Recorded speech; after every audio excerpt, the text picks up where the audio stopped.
Just a little bit ago, I was stressing out, wondering how I was going to get through all my task lists. How do I even say that?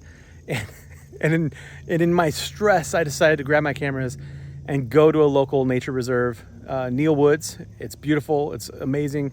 And I'm walking around the Fuji X100v, getting some cool moody shots with the new Jpeg recipe. One of the things that is super cool about Fuji's is the ability to dial in some interesting settings on the Jpeg settings, and then you get some cool results, kind of like the old film days when you put a roll of film in and you knew how you were gonna take those pictures and then how you were gonna develop them later, and then maybe even how you were gonna print them.